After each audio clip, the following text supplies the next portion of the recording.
So this section deals with creating a repository workspace, and a repository workspace is part of IBM's Rational Team Concert architecture. So by definition, a repository workspace is a server-side private development area where you can keep your work until you decide to deliver it to a stream. Now, it's the first thing you need to do after you create a connection to your project area.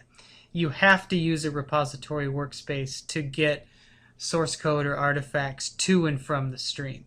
So in this section, we'll talk a little bit more about what a repository workspace is, and then we'll give you a demonstration on how to set one up. Okay, so before we do the demo, I just want to run through conceptually what a repository workspace is. So if you look at the diagram, you can see that your team is working off a shared stream for a release.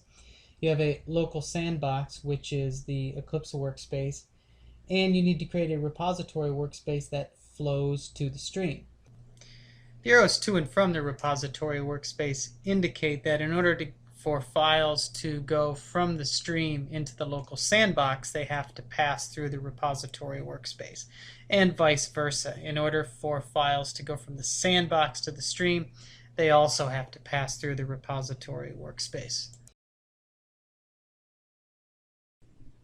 Okay, we're working in the AMS project. We have a stream called AMS main, and we want to create a repository workspace flowing to this stream. So I right-click on the stream and select New Repository Workspace. Okay, so you can name the repository workspace, and the repository workspace name is tied to a user. So if everybody uses the same repository workspace name, it doesn't matter because the name is tied to a user. So we're just going to keep the default name and select Next. And we'll use the current repository that we're currently logged into. So this team likes users to make their repository workspaces public. And if you make your repository workspace public, everyone will be able to see the files within the repository workspace. It's also a good idea if, for example, a project manager wants to see who's connected to the stream. He could right-click on the stream and say New Flow Diagram, and he could see everybody who has a repository workspace flowing to the stream.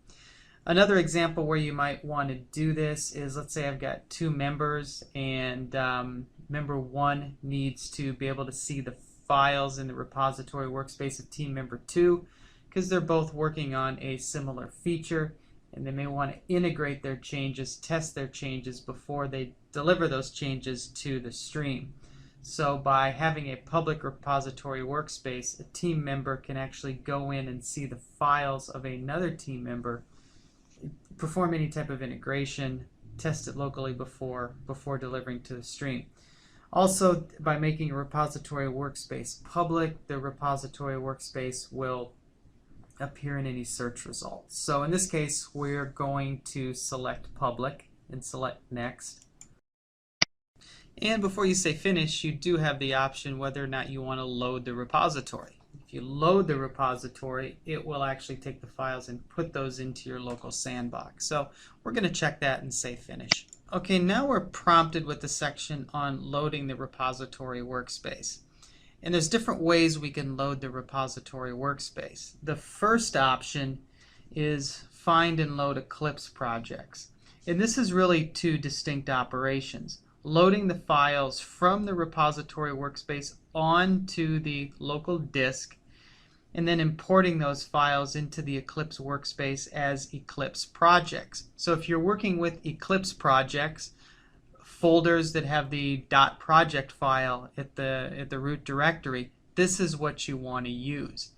If you're working with documentation, and we have a video on working with documentation, you would probably choose the third option, browse the components to select the folders to be loaded. Then there's a second option where you can load the files to the disk but not import those into the repository workspace. So if you're working with Eclipse projects, you're always going to choose the first option.